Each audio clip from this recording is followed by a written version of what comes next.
We have, by the way, we have Nancy Berkowitz remotely because apparently when you live on top of a mountain, it never stops snowing. So, true. But Nancy Berkowitz from Indian Lake is with us as well this morning remotely. So why don't we start all the way over at the far, far end. Andrea Harmon, Crandall Public Library, Head of Great. Kathy Ackley, Director, Crandall Public Library. Yeah, who are you? I am Jen Ferris, Southern Adirondack Libraries. Rebecca Darling, Head of E-Services at Burnt Hills. Jen Richard, Head of Adult Services at Burnt Hills. Luann Stewart, Head of Adult Services at Clifton Park Half Moon. Chris Connell, I'm a sales trustee for Saratoga County. Ah, excellent. Welcome. Thanks. Annie Miller, I'm the director at Greenwich. Skylar Library Program Coordinator. Brittany, by the way. Yeah. She has no name. Chris Alexander, Saratoga Springs Public Library. And would you like to? I'm Shelby Schneider. I'm with the Saratoga County Prosperity Partnership. We're the new economic development organization for Saratoga County. And I'm Marty Bonitz. I'm president of that same organization. And you'll be hearing more from Shelby and Marty in a bit, as well as Chris Alexander. Oh, Chris, did you introduce yourself? I did. Okay.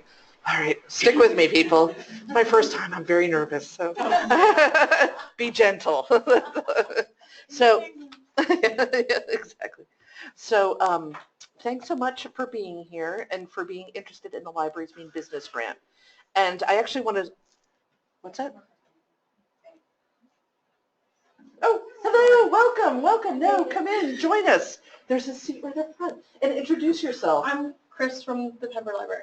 Awesome, thank you for being here. Just running a little late. So yeah, that's okay. That's because you, yeah, I was going to say, because you've come from.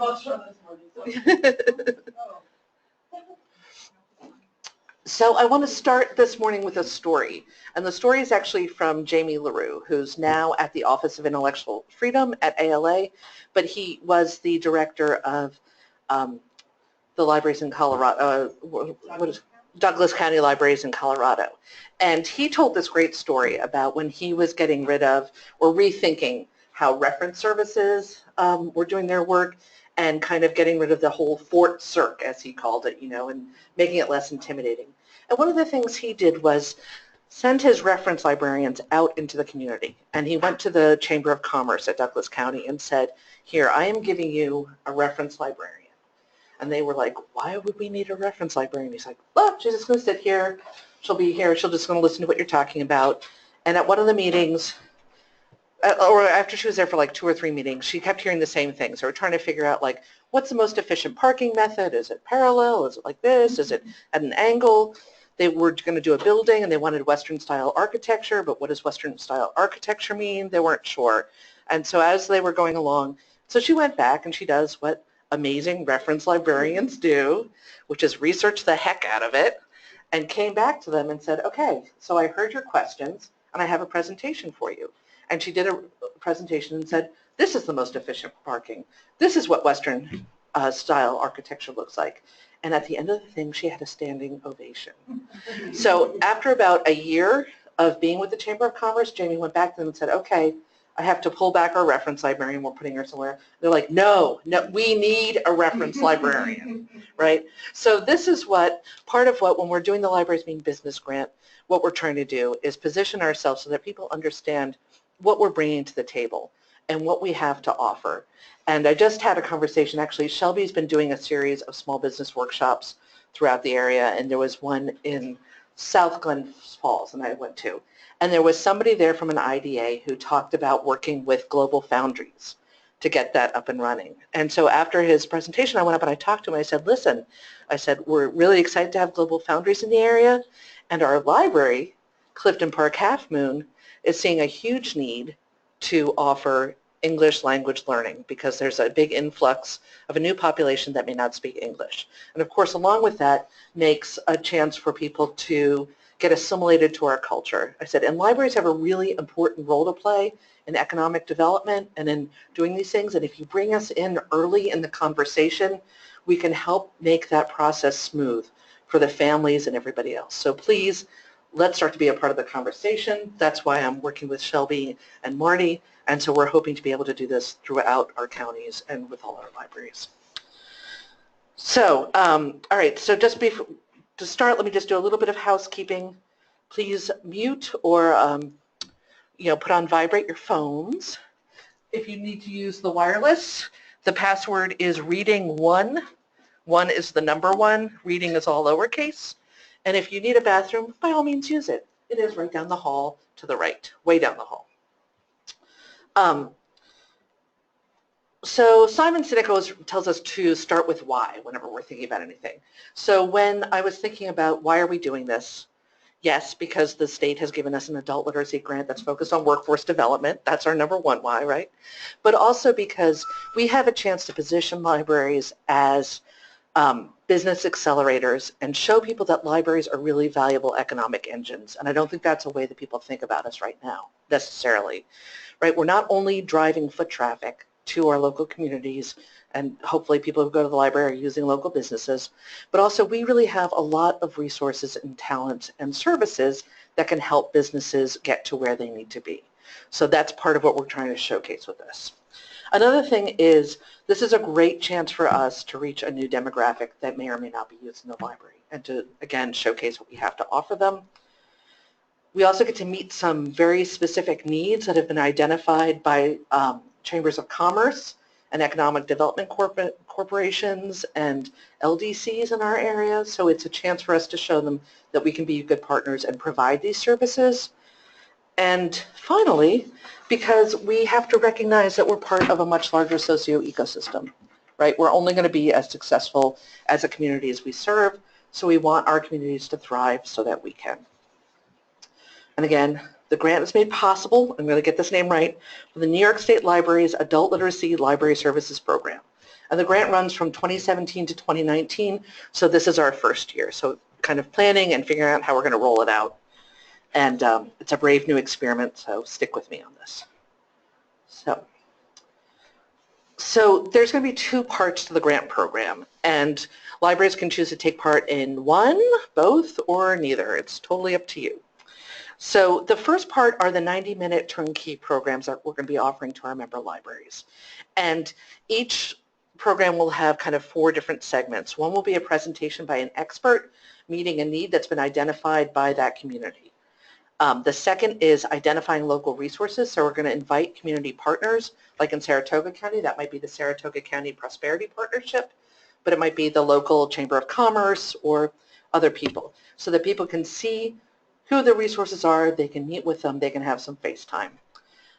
Third, we're going to be identifying library resources, and part of what we're going to be doing today is we have the fabulous Chris Alexander from Saratoga Springs Public Library, who's going to give us a really thorough tour of a bunch of resources that'll be really helpful to share with small businesses and entrepreneurs. Fourth, we want to have some voices from the field. We want to identify local businesses that have used some of these tools, that have worked with SCORE or with their chambers to develop, and who have success stories to say how those services have impacted them. So we're working to identify those, and we may be relying very heavily on our member libraries to identify local businesses that have gone through this process.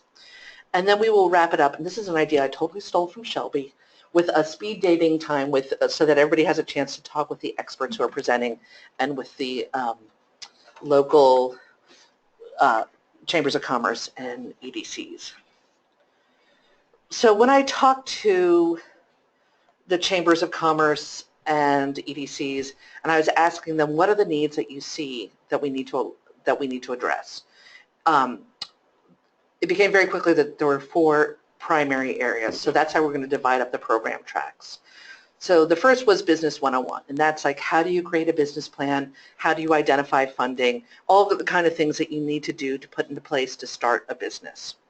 The second was, what was it? Marketing. It's right in front of me. So the second was marketing, and this is mainly, it's part of it is figuring out who your target market is, doing community mapping to figure out what sort of services the community needs, as well as figuring out how to best use social media, including Facebook and using tools like Skype to be able to interview people who may not be in the area, and how to monetize those relationships. The third is great employees. So this is kind of all the HR stuff and thinking about how do you find, retain, and train really fantastic people to help your business grow. And the final one is around government and legal issues. So this could be anything from how do I deal with the Affordable Care Act to minimum wage laws and changes and keeping up with all of that, researching patents, all of that kind of stuff. So the second part of the program, which is somewhat covered up, I didn't think about that. Oh, wait, I can minimize this. Haha. Okay. The second part of the grant opportunity is to have somebody from your staff or multiple people from your staff to get their notary public license. And so to that end, we are offering a reimbursement for any staff that want to go for the notary public license exam prep at SUNY Adirondack.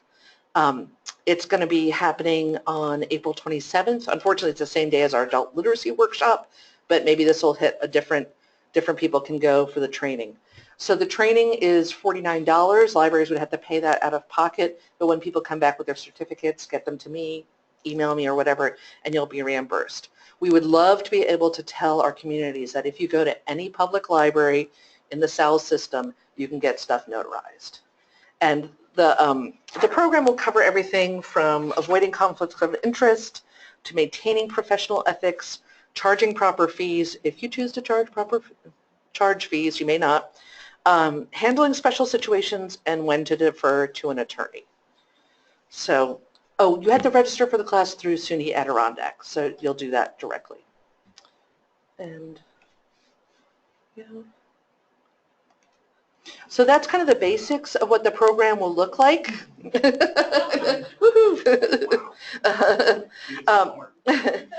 If you have any questions, just make notes of it, and I'll totally answer them all at the end of the program.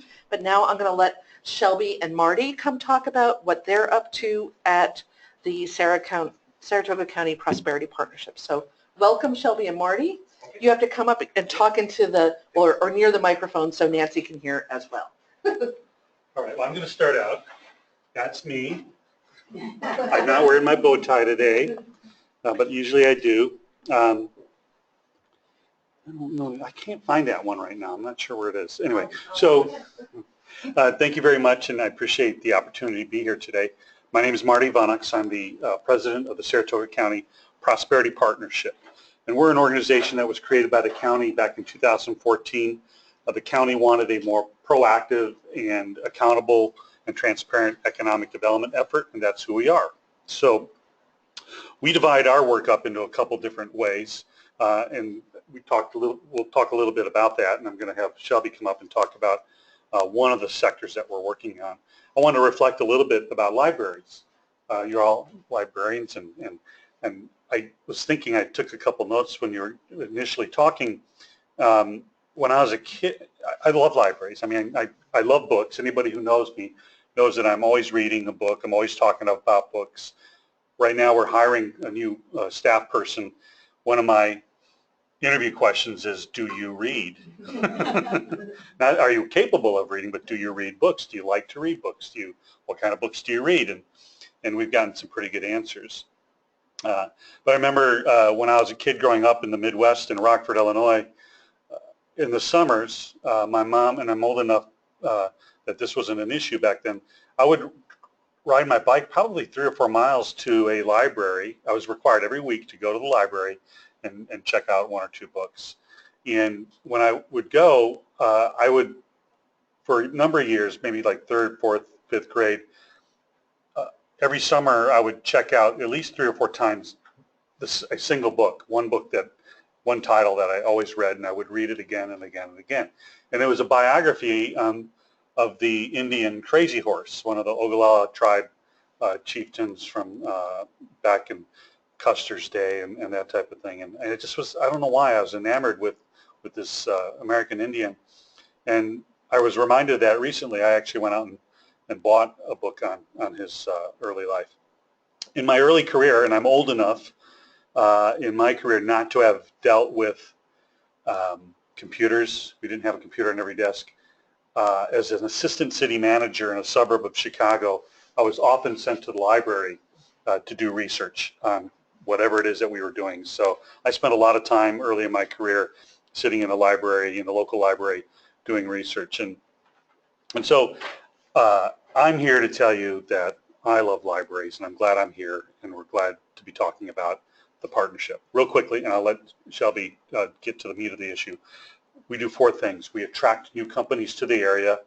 That means going out all over the country and eventually all over the world to talk to people who have an ability to influence a decision to make an investment here in the community. Shelby, working for another organization, was very instrumental in helping get Global Foundries here. I was part of that team, and there were a lot of people on that team. You'll probably meet a lot of people over the years who said have had some part to play in that. So we do a lot of attraction. The other thing we do is business retention and expansion. In fact, that's Shelby's title. And in that regard, we help existing companies expand and grow. And how do we do that? A lot of it's just getting them information they need to do just that. Some of it is providing and getting them access to programs and incentives that are also available to those coming from the outside in. And some of it is just referring them to the right people, to another business, a B2B referral as we call it. The third thing we do is work very closely, again, with Global Foundries and the whole semiconductor industry to leverage that investment they've made. And the fourth thing is relationships. We define as relationships with local, state, federal government officials elected and appointed, but our library system falls into that as well. And relationships with anybody who can help build our capacity as an organization to grow and expand, or help make that influential decision for a company from outside in to expand here as well.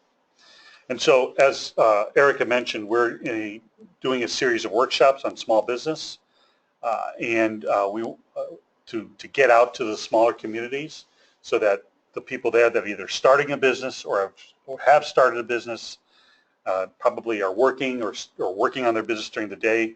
We have these workshops at night.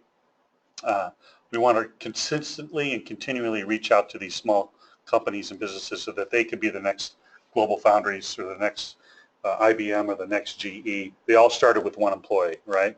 So that one employee in Hadley or in Corinth or in Waterford might be the next big company and next growth engine for our community. So we never discount that. And so that's why we do that. And hopefully we can continue to work closely with all you to develop that as well. So with that, without further ado, as they say, I'd like to invite Shelby Schneider up here to tell you a little bit about what we're doing on the small business side. Shelby, give her a hand. I'm a Toastmaster, so you never leave the podium until the other speaker comes up, and you always applaud. So there you go.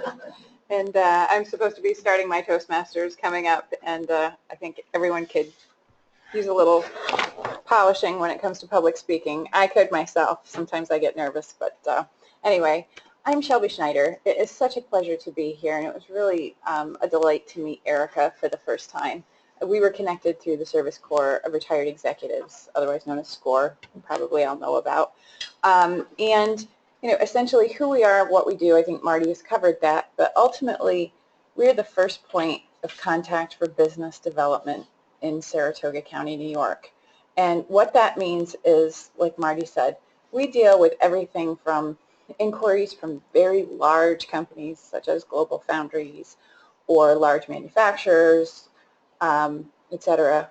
And we work with existing businesses throughout Saratoga County. That is my primary role with the partnership. And we field many, many, many inquiries from small businesses looking to start up, get access to capital, get access to the mythical grants that everyone hears so much about in late night TV. And I mean, there are actually real grants out there, but we just try to field a lot of these calls, requests, and help point people in the right direction. So it's almost like a hub and spoke kind of model. We don't necessarily provide business planning services, but we know who to send people to. We don't have direct loans out of our office, but we work with our banking system, we work with the Small Business Administration, we also work with many local community economic development funds throughout Saratoga County. Now, how many of you are aware that Saratoga Springs has funds available for small businesses looking to grow and expand in the city? They have a $50,000, well, they have a loan fund. It was funded years ago, and right now I want to say they have just under $300,000 in it. And for every one low to moderate income job that's created, someone can borrow $25,000. So we happen to be a conduit for that program, and if someone is looking to get access to that capital and they're looking to grow in Saratoga Springs, we can help them prepare an application, bring it to City Council, and have that, you know, approved and funded. And we just did one a week and a half ago. We brought Upstate Distilling, which is over on Geyser Road in Saratoga Springs. They are a spirits producer that's over in the former, right across the street from Mary Lou Whitney's estate, and they are looking at hiring 2 people. So we provide the conduit to those resources, but we don't want them to be a secret. So that's why partnerships, like working with the library system, is so important, and that's why we have been doing outreach throughout Saratoga County to really bring our toolbox out on the road. You know, we could do a lot of things from our office in Malta or Saratoga, but we represent every community, whether it's from the town of Day down to Waterford to Clifton Park to Saratoga Springs here. And you know, each community has its own complexion, and people have their own affinity. Like, I know that anyone pretty much who lives Wilton North, exit 16 North, gravitates towards Glens Falls or South Glens Falls. I know this, I had a babysitter who I couldn't keep from going to her Target in Glens Falls instead of the one 5 minutes away from my house because it was affinity. So what we try to do is connect people with resources they feel the most comfortable with to help them succeed. So like I said, we have started a series of small business workshops. We started up in the village of Corinth, and we brought 2 mentors from SCORE. We also brought folks from Saratoga National Bank. The USDA came to talk about their loan and grant programs, and we had someone from a real estate agency throughout Saratoga County, and like Erica was saying, we provided that speed networking, and we're getting real business planning leads from there. We had someone who's got a retail business in downtown Hadley who is looking to grow and expand her operation, and we've got other leads that the bank was very excited to get. So our next one is going to be tomorrow evening in the village of Schuylerville, and you know, thanks to Erica and the local library there in Schuylerville, it's at the village hall. Oh, okay, yeah. Or not the village hall, excuse me. It's at the Where are you going? no, town of Saratoga. It's at the Yes, town of yes, Saratoga town town hall, hall. okay. It's at town hall. Yeah.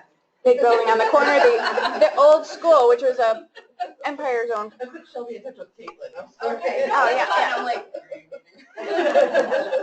But yes, so we're going to be doing that tomorrow evening, and then we're going to take a break for a month or so and kick off these workshops again, because we want to be out in the trenches, in the community. One job created in the northern towns is like 50 jobs created in Saratoga Springs. And you know, as my role with business retention and expansion, you know, 80% of our economic growth in Saratoga County comes from within, and it comes from providing the tools and resources that businesses need to succeed in Saratoga County so that they can start, so they can understand, how do I go and look for a business location? How do I write a business plan? What is a bank looking for? How do I research my business? Can I find someone to write a business plan for me? And our answer to that is always, no, you can't. You shouldn't. you should be intimately invested in your plans. And what we try to do is keep people from spending money and, spending their life savings on a plan that they really could have worked out on paper, or with the help of trusted advisors and trusted researchers, they could have had the proper market research that they were looking for from a research librarian, or the sage guidance of a counselor from the Service Corps of Retired Executives, or the SBA Small Business Development Center. So we try to keep people from, we don't tell them what to do, we don't tell them how to write their business plan, we don't tell them what a good idea is versus what a bad idea is, we just fill their toolbox. So that's what we do as an organization.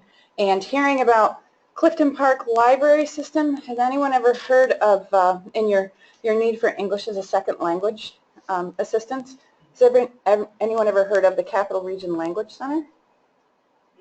Yes, okay.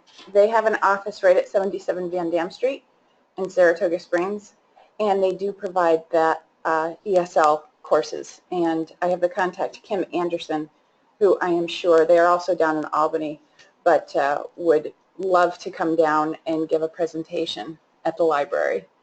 So that's what we do.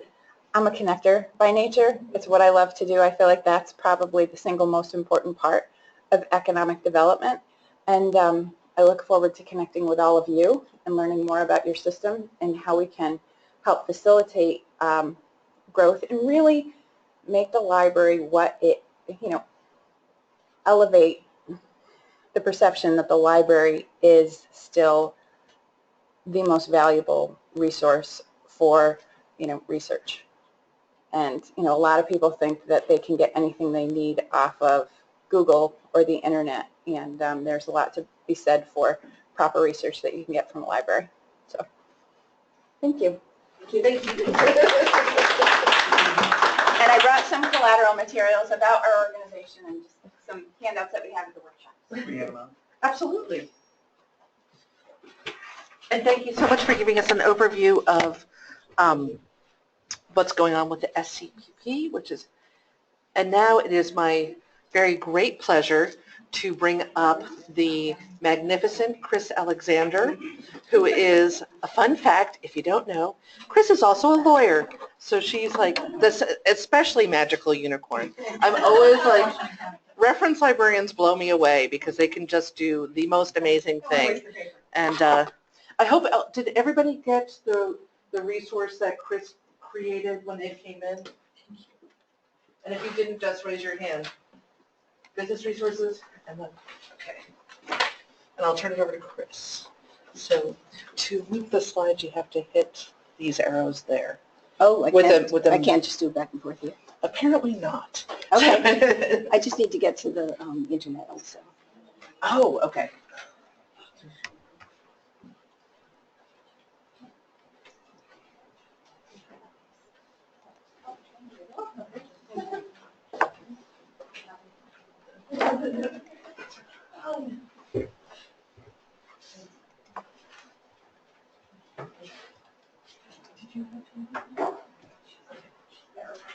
Everybody else has the resources? Excellent.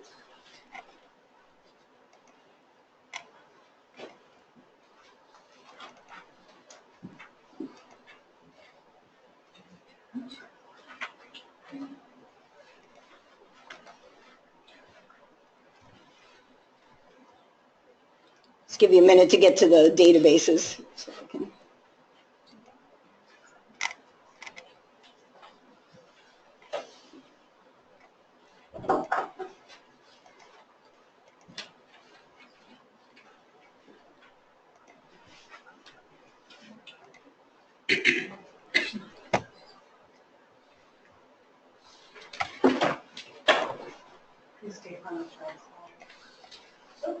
Oh, sorry.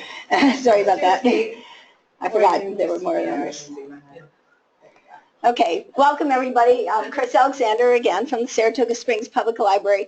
And what I wanted to talk to you about today is what resources you have, and I'm going to show you some databases, some that you have access to, some that not all of you have access to but are amazing and you might think about, and also talk to you about using the census, which is really underappreciated, I think, by a lot of people. So I just went to an article, What Entrepreneurs Need, and I thought it was a pretty good idea of what libraries can provide to entrepreneurs. The demographic data, this is your market research, and the census has amazing information. Virtually all of the very expensive business databases for market research are built off of the census data because, you know, you can do a survey, but who's got the resources to do the big survey that essentially the federal government does as part of the census data? List of suppliers and buyers, legislative, regulatory information, learning about the industry, and that's one of the best things that you can provide to small business and startup businesses is research about the industry that they are in.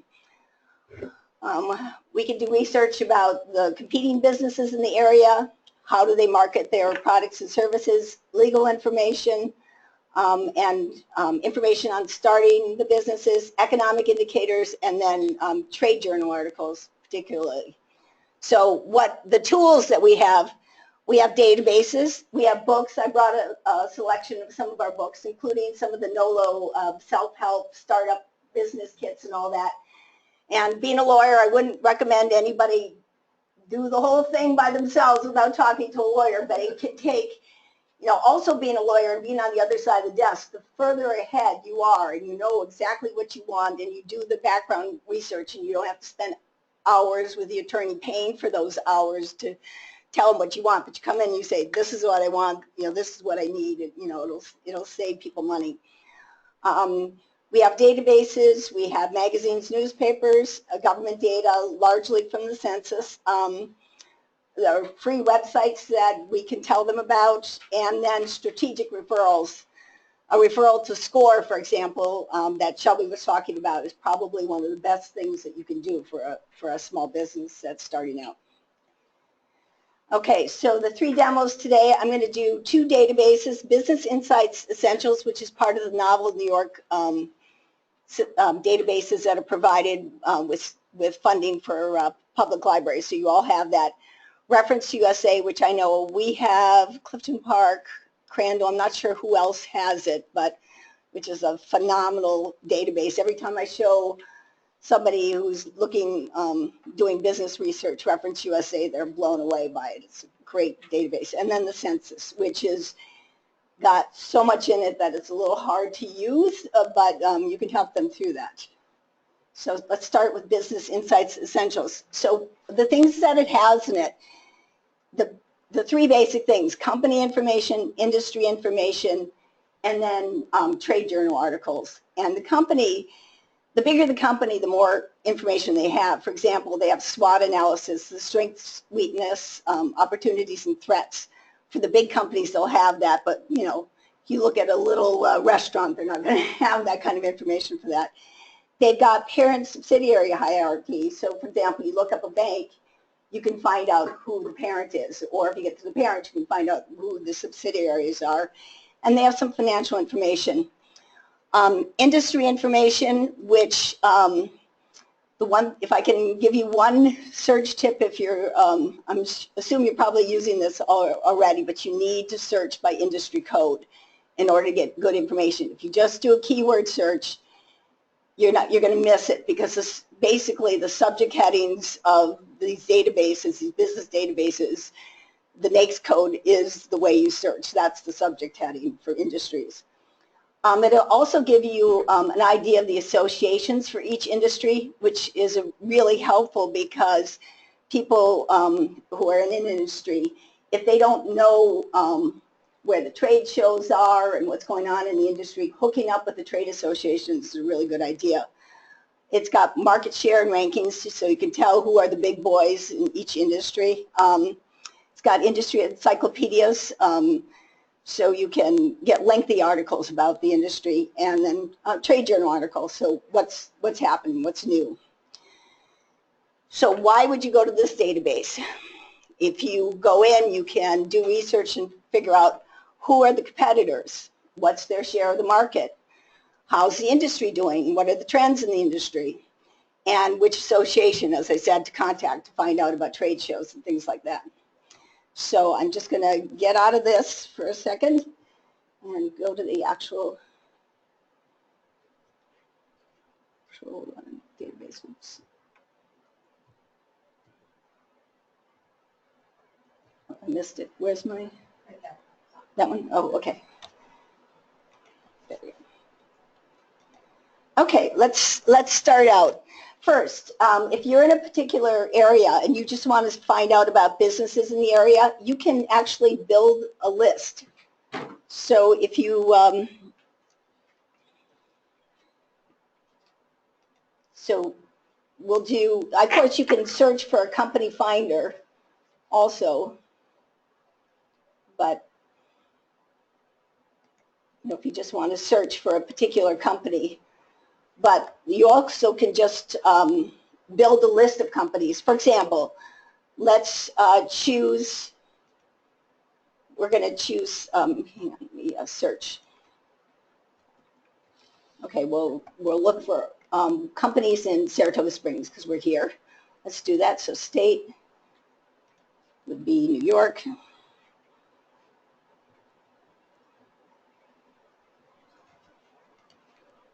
And the city,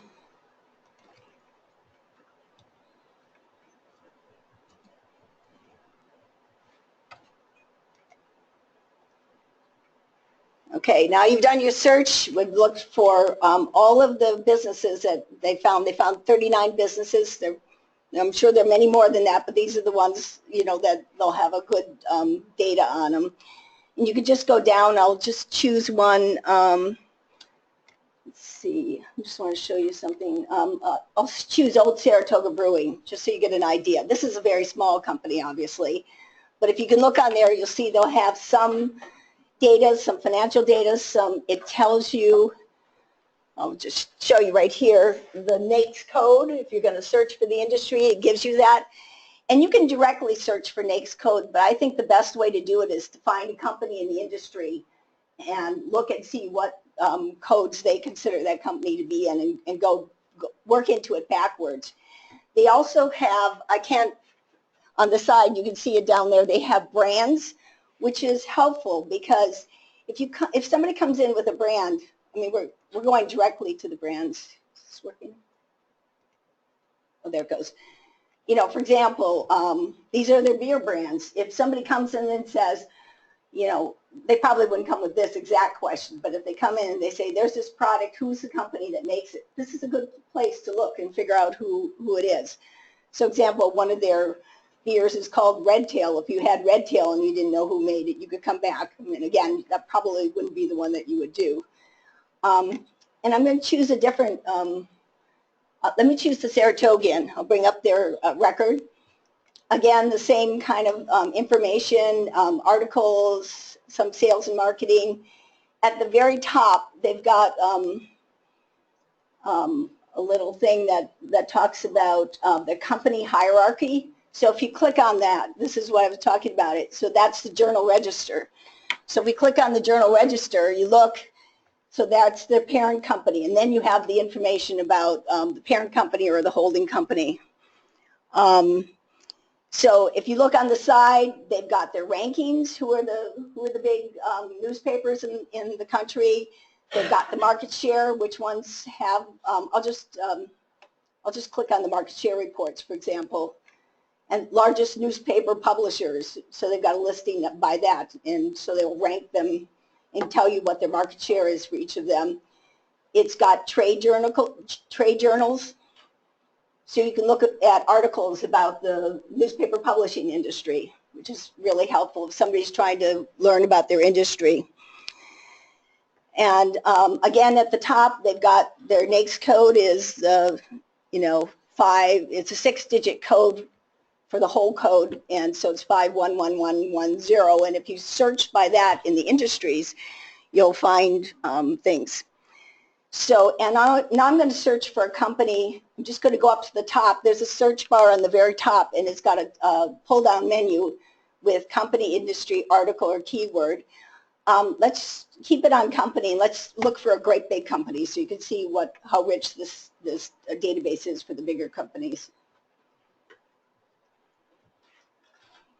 So I just put in Microsoft. And if you just look at a bigger company, you'll see that, as with all the business databases, all the red tab, all the red links on the left navigation bar, it's got their financials, it's got investment reports, it's got magazines, it's got rankings, it's got news, trade journal articles, SWOT, lots and lots and lots of information for companies. And let's go back up to the search, and this time instead of searching by company, I'm just going to search for keyword, and let's search, I'll just show you can go backwards. Let's just search for Redtail, that brand that we found earlier.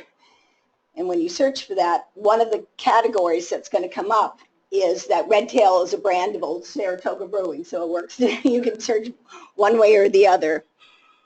So let's go look at the industries. Across the top, there's the company's industries. Let's just go look at all industries. If you're looking for an industry, as I said, if you already have the NAICS code, you can just search for the industry that way. But if you don't have any idea what the NAICS code is, I'm going to show you how to look it up.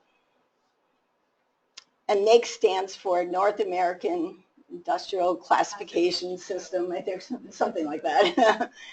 Everybody just calls them NAICS. So on the left, there's a search bar, and right above it, it says NAICS. And if you press that, it pulls up the North American Industry Classification System. And we'll look at 2017, and you can see they have, nope, don't want to do the survey. They have all of the categories that are major categories, and say you were looking for,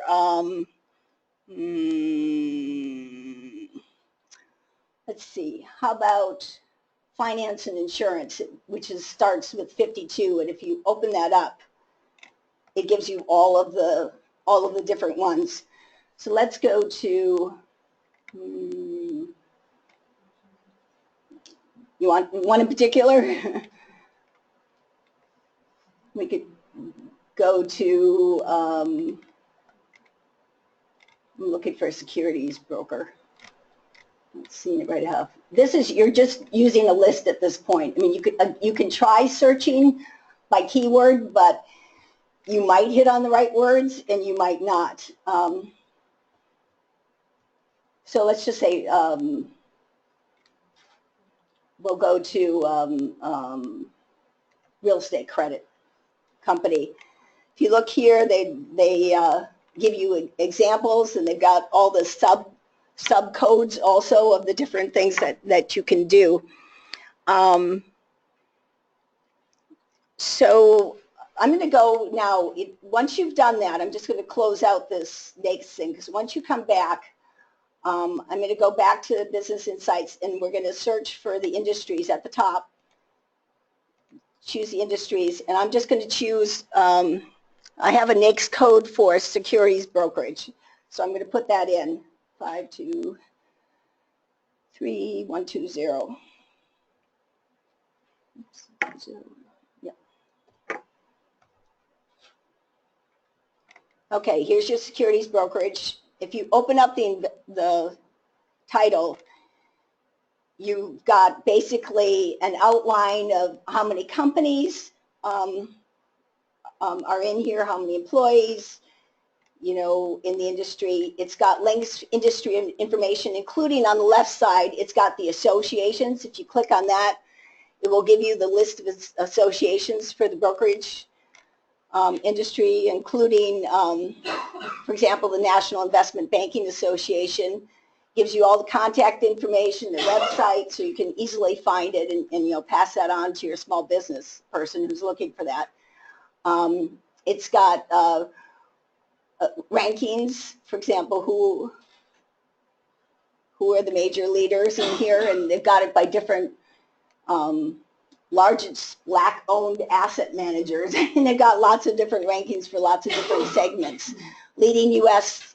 Users of business technology. They've got a lot of things that relate to the securities industry. And then the last thing I want to show you in this thing, I said it had companies, industries, and the other thing is articles. So if you look under articles, change the topic search. I'll just put in, for example, the Walt Disney Company. If you were going to. And as I said, there'll be more, the bigger the business, the more articles there will be about it. So if you were looking at a bigger industry, there would be more. All these articles about Walt Disney, they've got, and they're business related articles. So they're, talking about their, their investments and where they're building their parks and things like that. So you can really thoroughly research a company and the industry that way. So that's the business insights essentials, which everyone has. It's provided through funding, state funding, federal funding. I think federal and state funding, actually. Make those calls about IMLS. Yeah. I just have a question about this. Obviously, it's a huge, deep database. Yes. I'm just looking a little bit online. Do you know if there are any resources where someone can go and look at little videos of how to use it, or? Yes, they definitely have a help section. That's, you mean for you or for your right, person. because in our library of 3 full-time people, when we add everybody together, nobody's going to learn this database. Okay. So we're going to need to be able to point people to, here's the database and here's how you can actually learn how to use Right. The best thing, and this is what a lot of libraries do, and you probably do this to some extent also, is to put a link right next to the link to the database, put a link to the tutorials, and every one of these databases has tutorials that come with it, which are a really good way to get people to use it. I mean, you can make your own tutorials, but Not happening. yes, I understand. Let's be honest. I mean, I worked for Skidmore for a while as a business librarian, and I made tutorials, but they're very time intensive. And if it's just the 3 of you, that I agree, it's never going to happen. I'm just waiting for the next database I want to talk to you about is Reference USA, and I'm just going to go back to my PowerPoint for a second.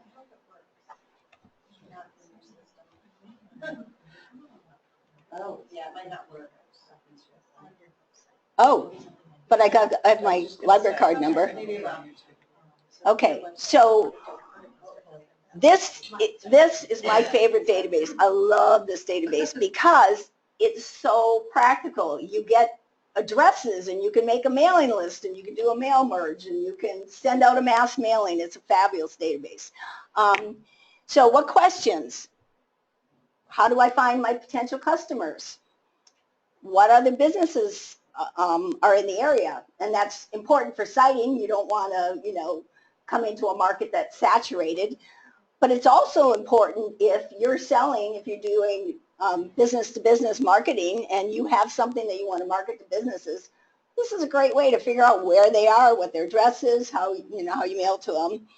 You got contact information, target list. It does have individuals as well as businesses, so you can do a mass mailing to houses. In these days of cell phones, everybody knows that the white pages are not as fulsome as they used to be, and so it's hard to get contact information for individuals, but it does have a lot. And another thing, if you're looking for suppliers for whatever you need, this is a way to search the businesses and find your suppliers. So it answers a lot of questions. So let me get back to my Reference USA. You have to say yes, terms and conditions.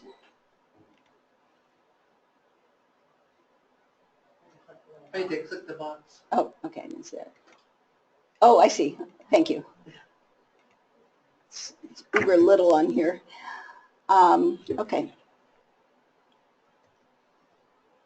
And for those of you, because part of this is just identifying resources for people, I know a lot of our small libraries will not be able to afford Reference USA, But you can always refer them to the libraries like Crandall or Saratoga that have them, so they can always go work with the reference librarian there. And we get a lot of referrals for our foundation database to find grants, and you know, people are happy to drive. If they're looking for a grant, they're happy to come and, you know, choose one of the libraries that has the grants databases. You may not be able to see all of this, so I'll talk to you about the major divisions here are business and individuals.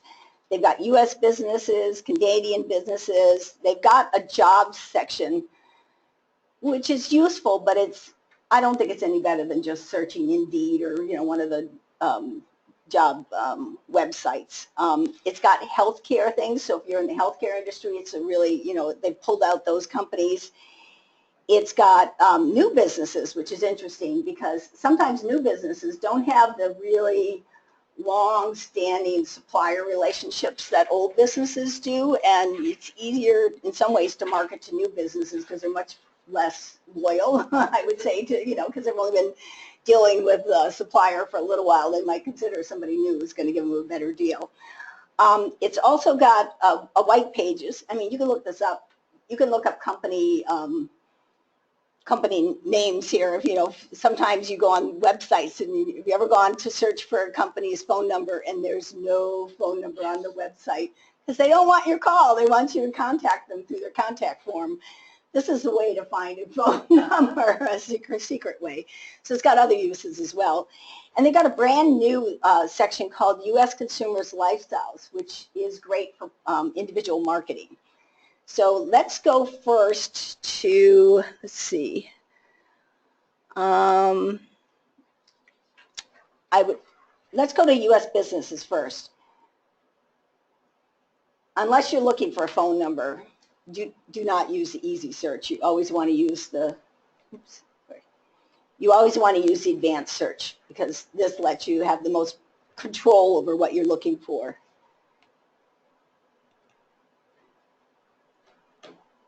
Oh, I'm still waiting. Okay. On the left-hand navigation bar, there are lots of categories. You can search by company name. The things that are really great is you can search by geography. City, metro area, zip code, a radius, if you want it to be a radius around where you're located, neighborhood, you can do a map-based search. So today, let's start with, let's do a Saratoga County one first. So click the county, and then we'll have to choose the state first so we don't end up with Saratoga Springs, Utah. And then pick. It brings you a drop-down menu, and you have to be very careful because you will, why did I say Saratoga, not Saratoga Springs? Oh, in the county, right, of course. Okay, sorry, thank you. And then you well, before we view our results, well, let's first view our results. We'll look at everything. Okay. Here's a list. It pulled up 9,875 results for businesses in Saratoga County. And if you if you click there and select, there's a little box on the top on the blue bar and where you can select all of the businesses on that page, and you can download them, put them in an Excel folder if you want, and do it that way. And if you see these little links over here, those are hierarchy. That means that they're either at the bottom or top, you know, they're either a subsidiary or they're a parent company. If you click the link, they'll give you the relationship. I'm just going to go back and revise my search. Let's look for all the breweries in Saratoga County. You know, kind of fun. Maybe you've got, you're a farmer and you've got hops that you want to sell to these breweries. So like, where are they? How can I target them? So we're going to, guess what? NAICS, our favorite search thing. And you can do a search in NAICS. You can search also by standard industry codes, which are the older standard, but still those two standards are both around. But I suggest using the NAICS if you can. You know, if you have an SIC code and you want to use it. So I searched for breweries. I did a keyword search. It came up. So you just select it to add it to the mix. So now, let's see. Let me make sure that we still have our geography. Yep, our geography is still selected. So we're Saratoga County, all the breweries. Look at it. Okay, 6 breweries in Saratoga County. So I'm going to select to choose all of them. This is a really small list. You can, and let's just try downloading it. So you download it. You can download to common CSV file or Excel, which both will give you an Excel file, and you can download, and you can show what you want to download. For example, if you choose the custom fields, it shows you've got the company name, the executive first name and last name, the address, city, state, zip code. What else might you want? How about the phone number? Or the fax number. Add that to the list, and then you just download your records, and it'll pull up an Excel file, hopefully. And there you have it. And you combine an Excel spreadsheet like this with a Word document, and you can do individualized mailing lists. You can do mailing labels, and it's great. It's a great marketing tool. For 6 people, it wouldn't be that hard to type it out. If you had 600, it would be a little more difficult. So let's go back and do a new search. So let's search by city this time. Okay, choose the state. State of New York. Okay. Actually, I didn't want to do that. I added New York as a search term. You're going to get everyone in New York. You don't want that. So let's take that back out. You just need to use the pull-down menu. Let's choose Clifton Park. Something local for us to use. You can find it. Clifton Park. There we go. And let's search restaurant. Back to the NAICS codes. Let's see if restaurant works or if we have to. Oh, it does. Full service restaurants or limited service restaurants with a takeout or a full service. Let's choose the full service. Let's view our results. There we go. We have 49 results for restaurants in Clifton Park. And if you see at the top, they're sorted by alphabetical order. You could sort it by zip code. You could sort it by street address. You can sort it different ways. There's also a heat map at the very top level of the navigation bar. There's a heat map where you can show where they're concentrated. And if you just go down, you can see. And then they've got the individual ones that you can just click on and figure out where they all are. So, I don't know, this database, I love it. So let's go beyond the businesses. Now let's look at the individual searches. So let's go back and choose a different database, not the U.S. business this time. Let's do the consumer lifestyle database this time. Again, always advanced search options unless you're just using it to look up a phone number.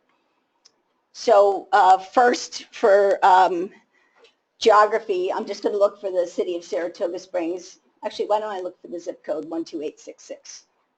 Easier than finding the city. And then I'm going to click the lifestyles for the people so I can choose different indicators. Let's say we're looking for people who might buy my wine. So let's go under cooking and wine and choose gourmet food or wine. And this is based on surveys of people who've indicated a strong interest in food and wine. And so then we go over here and you can choose demographics. Let's choose, for example, age, income always, and maybe gender. And so let's view our results and see what we have. Ta-da, a listing. And now if you want to look at this listing in more, to figure it out more broadly, you can go to the summary, and there's a matrix that you can choose. And if you choose the matrix, it will show you different things. So let's choose, these are among our wine enthusiasts now. Let's choose, again, the age and income. And it'll just show you these results in the summary format. So it breaks it down, how many you have in different income levels, how many you have by different age groups. So if you were only targeting seniors, for example, you would want to have a demographic where you had a lot of older people. If your business was targeting women, you'd want a lot of women in your demographics. And this is one way to do it. I showed it as a matrix. You could also show it as a chart.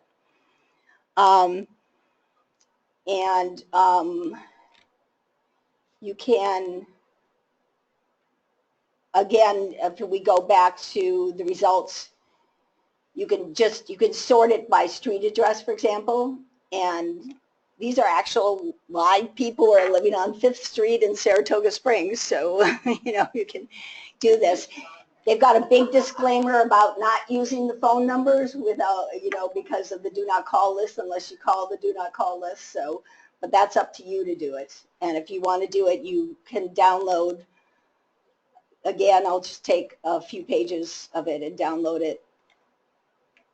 And click the download. And then you click detailed records. And you can download your records.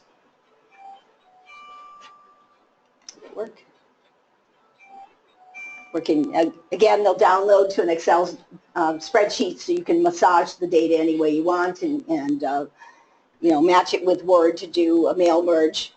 Ask me how to do that. I learned how to do it for Christmas cards. I love mail merge, so it works really well. It's a really powerful tool. Oh, I forgot to. This is at the bottom, you see. Oh.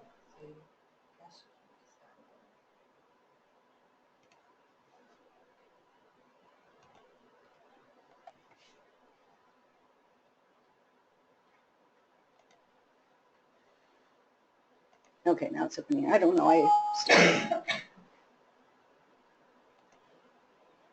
Again, so I downloaded the detailed, so it shows you everything. You probably don't need all these fields, and you can customize it to download only the fields that you want.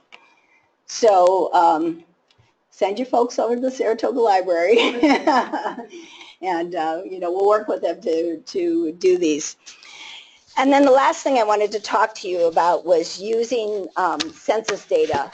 And I'm sure you've all tried it, and I'm sure you've all had a really hard time with it. It's one of those things you could spend your whole life searching the census thing and find things. I found recently that they have GIS files, tiger-shaped files, and I'm active with the League of Women Voters, and we needed to set it up in our system so that if you typed in your address and you said you were from Saratoga Springs, and the Saratoga Springs candidates would come up on your list of, which candidates would be on your ballot and all that.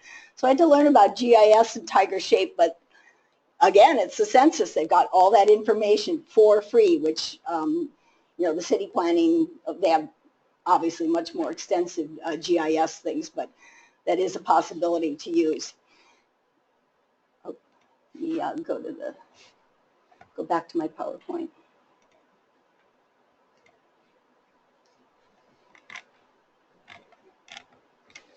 Okay, so let's look at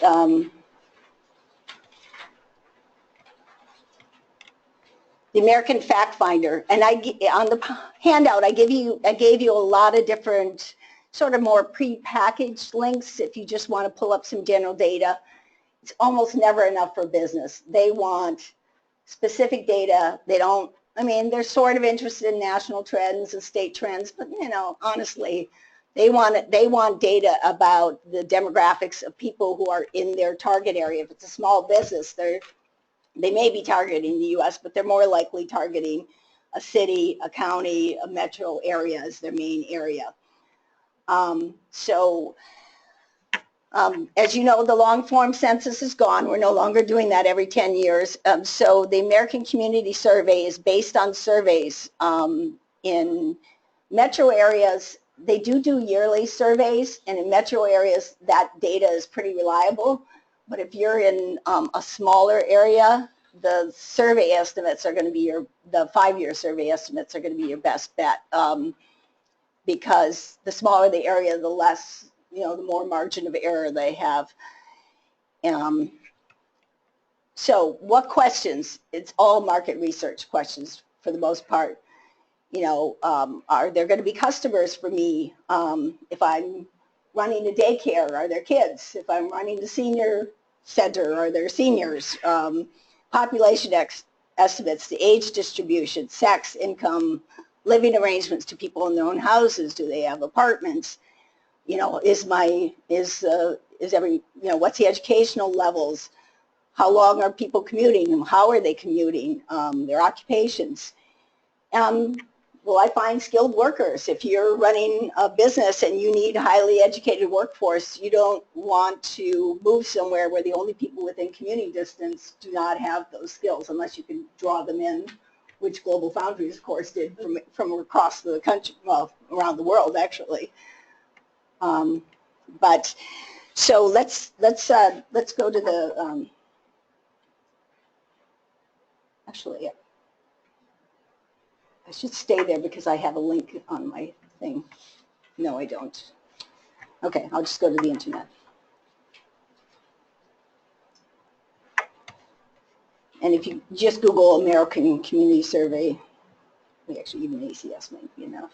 Oh, it's not.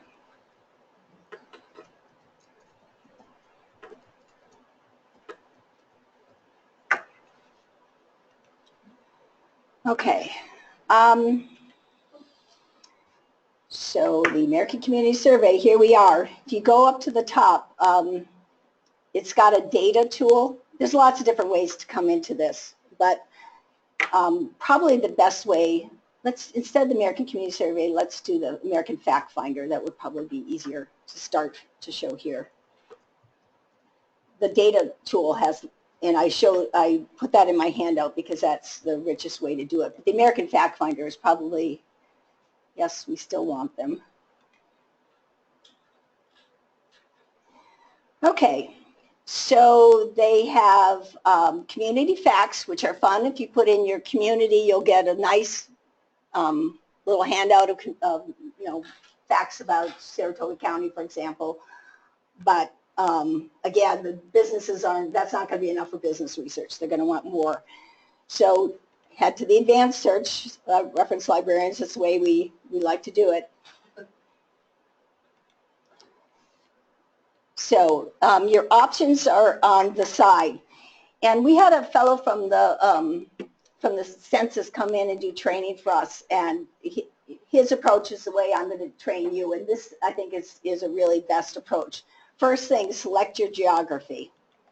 So where are you looking? I'm going to just choose Saratoga Springs. So you have to choose there's different ways to do it. So it's a subdivision. You choose a state. Oops, oh, I chose county subdivisions. I want municipal subdivisions.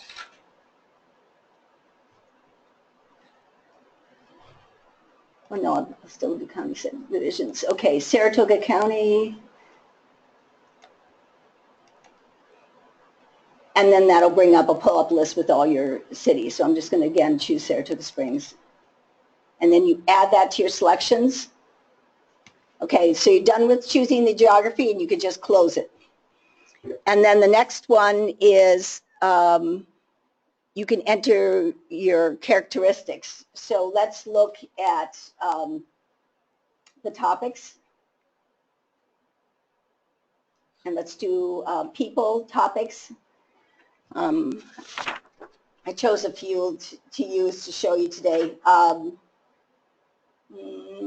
Let's do people, let's do incomes, always incomes. Almost always you're going to be looking at, let's choose household incomes. Let's do employment status.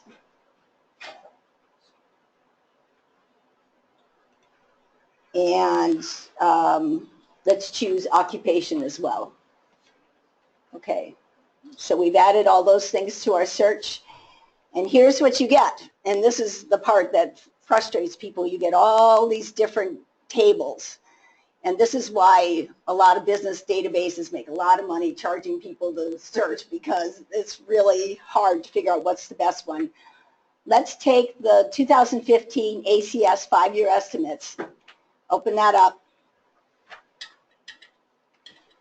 And you can see they've got, you know, the employment status of lots of things. Women, it's got it by occupation, got it by industry, and it shows you how many people are in each income level. If you were looking at Saratoga Springs, this would be a good way to find out the wealth of the population, what they're doing. I chose their, you know, what their also, you know, what their income is. So it's a really good way for a business to do this. You can download these. So if you go up to the top,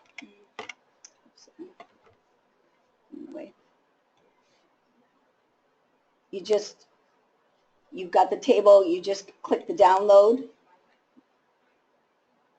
Oops, that's not what I want. Oh, you can view it as a PDF. Oh, here it is, download. There's a download button. And you could choose it as a PDF if you just want to look at it in general, but if you want to massage the data and you've got somebody who wants to really spend some time looking at it, choose the PDF font, and it will create, oh, it's done, okay.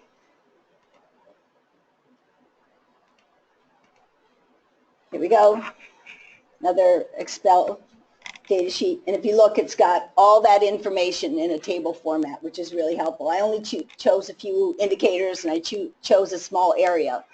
So here you go. If you follow those steps, choose your geography, and then choose your topic, your characteristics that you want to search for. You're going to do the best at finding data that's actually going to be helpful for somebody else, for a small business person. Let's go back and let's go back and do another search.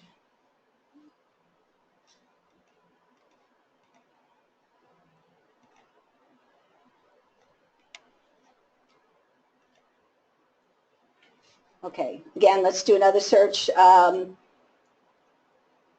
Let's do, this time, let's do a comparison. Okay, you're a small business, you're coming in. Should I locate Saratoga County or should I locate in Warren County? You know, they're both close to me, they're both places. So you pick your geography. And this time we're going to select two. We're going to select both Saratoga County and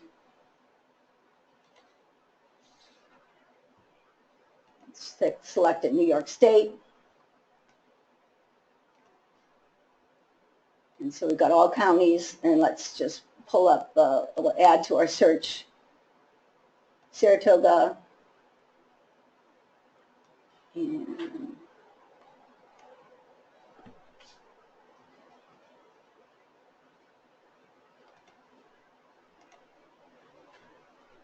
you can see on the left over here, all your search terms are over here. So if you wanted, I forgot to get rid of the last search before we started, but you could just X out of the things that you don't want.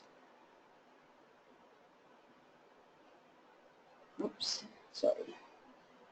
It's better to clear it first before you start, sorry. I'll do it this way, just to show you that you can change your mind and add and subtract different things that you want.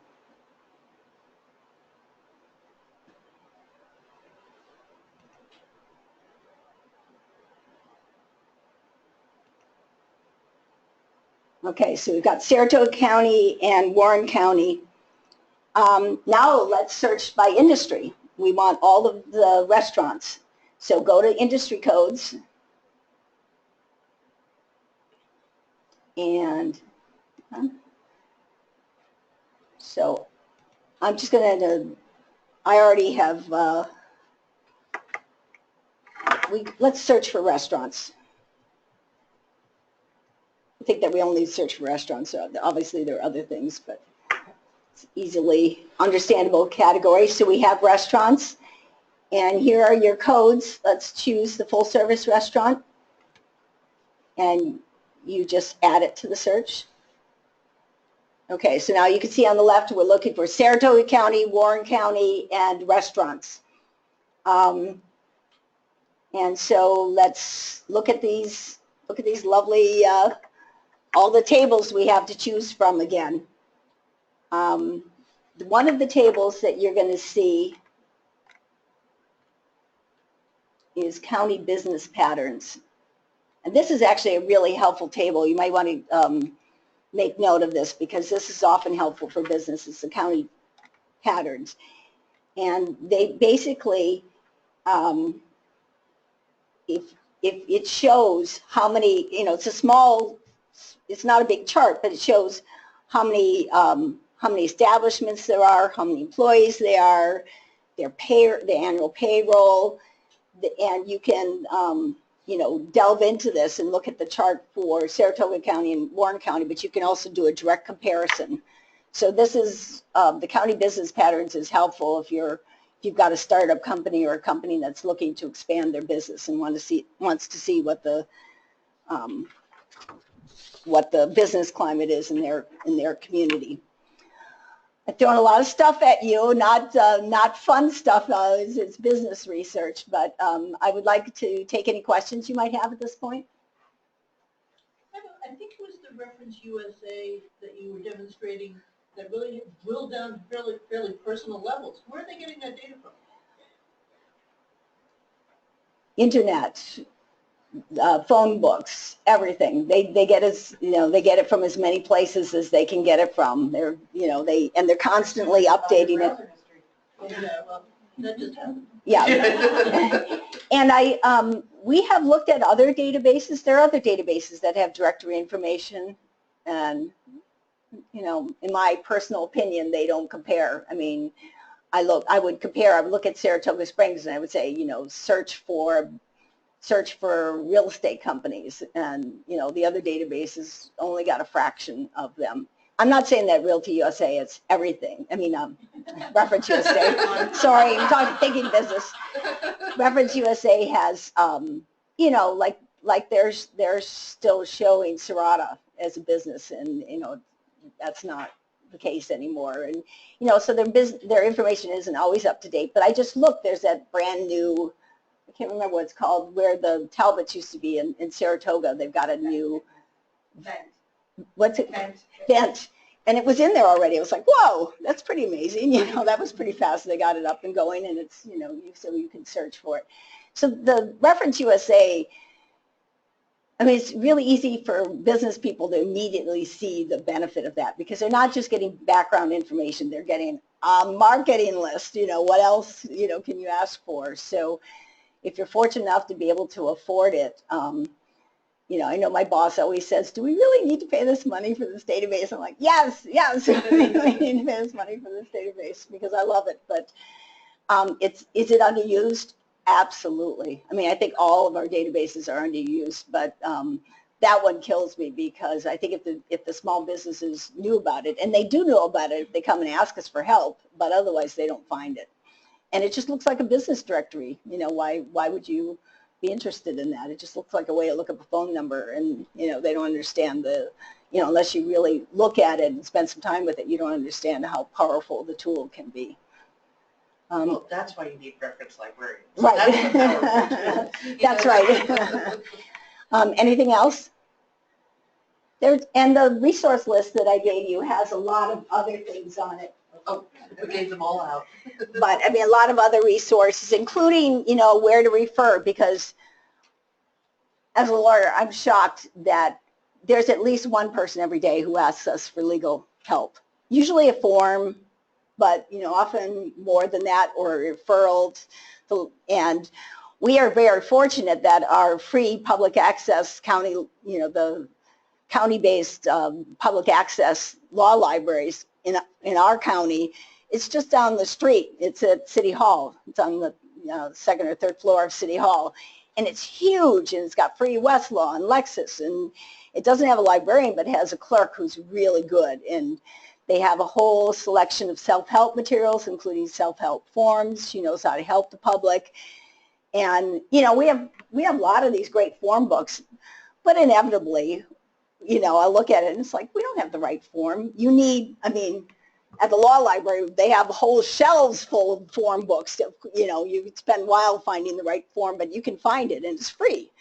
And so I was deep in the database. What are we talking about? the free public access law libraries that every county has. And I gave you the link so you can look up the one in your county if you don't do it. And as I said, for us, it's just sending them down the street, 2 blocks. So it's meant for public use, and it's funded by the New York State Office of the Courts. And attorneys use it as well. And there's some things in there that would, they've got whole sections of stuff that if you weren't a lawyer, you wouldn't need. But they also have they really try to provide service to the public. So they get a lot of people in. They want to do small claims. They want to keep from getting evicted. They want to evict somebody. It's just the realm of questions that you get, which, in the library, we have very limited resources for that. So I can help them up to a certain point, and there's a lot of stuff online. We have virtually no, except for the self-help NOLA books, we really don't have much legal section. It's all online these days. The laws are online, the cases are online, everything's online if people actually want to get into that. They want the law reviews, if they're going to do actually a real legal research question, I send them to the public access law library. But, there's a lot of strategic referrals that you can do to the chamber, to the Economic Development Corporation, to the IDAs, to all of that. And I tried to give you a list of where I think you should refer because, as Shelby said, I think one of the most helpful things you can do for people is refer them to somebody really good. And those SCORE folks are amazing. They can mentor a business from, start to up and running and walk them through all the things. So I think your ability to refer people is, half of the battle. Anything else? And you're welcome, 2 weeks from now, a month from now, if you're saying, how did we do that again? You're more than welcome to call me up and I'll walk you through it again. Okay, thank you. Thank you so much. So every time I get to spend time with Chris, I don't know if I actually am smarter, but I feel smarter. And when she told me about the law library, she blew my mind because I had no idea that was, I was like, I'm embarrassed to say I did not know that we had access to that. So LexisNexis, y'all, it's awesome. All righty, so let's go back to, let's see. So now we've talked about kind of what the program's going to look like, who some potential partners are going to be, what resources we have to connect people with. Now we get to talk about what our expectations are from member libraries. So the grant is providing funds for us to coordinate and find experts to lead the workshop portion of these programs that we're going to do. But for our member libraries, what we're going to need you to do, and of course we're here to help with any of this that you need help with, is to, before we start the programs, is do some community mapping and figure out your demographics so that you'll have information to provide to small businesses and entrepreneurs when they come in so that they have a sense. And also so once you practice it, you can help them figure out who their market might be and what's available. The other thing you're going to need to do is help promote the program because we don't want to do this and not have people come In fact, we're hoping that you'll be able to recruit at least 10 people to each program because we are going to put a lot of time and energy into this, and we want people to come and get this and get excited about it. We would love it if this was a good springboard for you to launch other programs related to it. And of course, we can always help you and put you in contact with people. And hopefully by creating new relationships or building on existing relationships that you have with your chambers of commerce or your EDCs, you'll have partners to help you do some of this stuff so that you're not out there all alone. And finally, because this is funded by the state, we need to collect lots and lots of information. So one of the things you're going to have to do is to record all sorts of data into project outcome, which is actually not that hard. And I apologize, we had planned to have a project outcome training as part of this, but it turns out that they're completely revamping their site that they weren't doing a month ago when we planned this. So right now it's down, so we can't do a training until the new version is launched. But as soon as that's launched, we'll put together a training and bring people in for that or figure out another way to do it. So let me see, what else do we need to tell you? So for projects that are up for this, if you decide you want to be a part of it, we will have memorandums of understanding.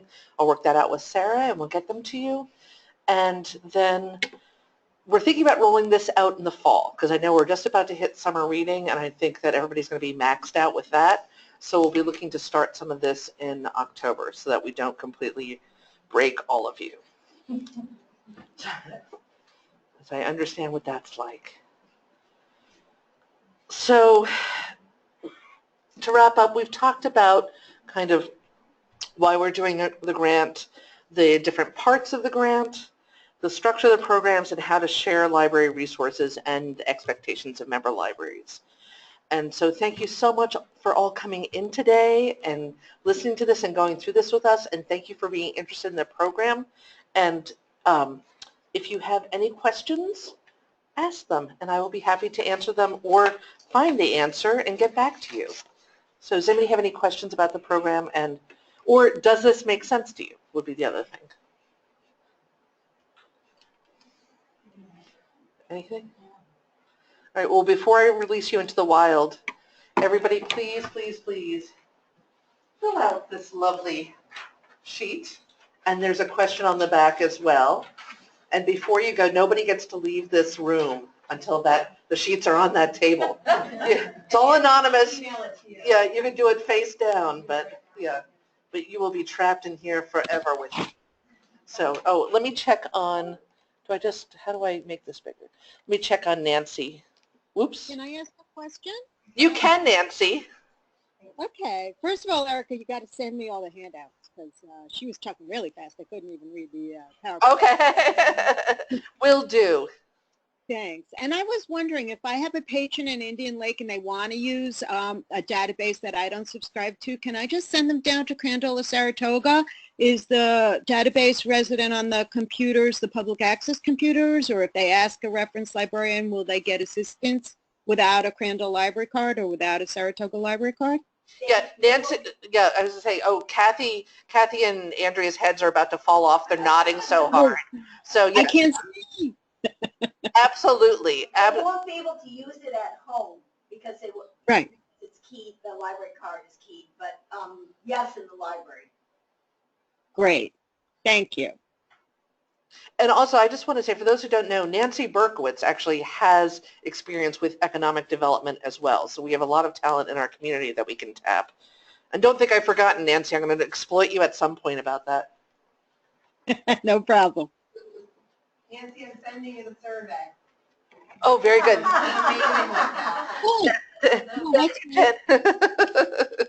Enter your data. That's It's just going to say share your opinion in the header, so I don't feel like changing it on my phone. Yeah. Oh, hey, sorry about that. That's all right.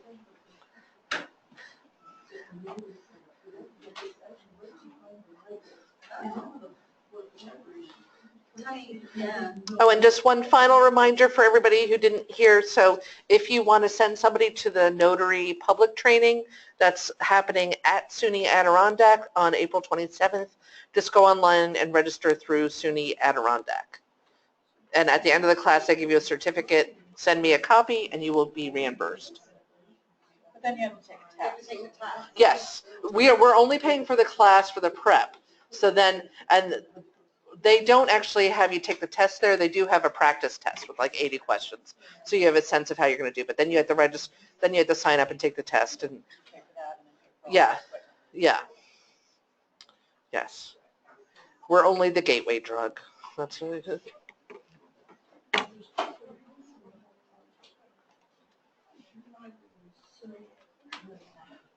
So, there we go. Nancy, did you have any other questions? Otherwise, I'm going to stop the recording and end the meeting. No, I'm good. Thank you very much. I really appreciate you allowing me to participate. Oh, So thank you. we're glad you were here. Thanks, Nancy.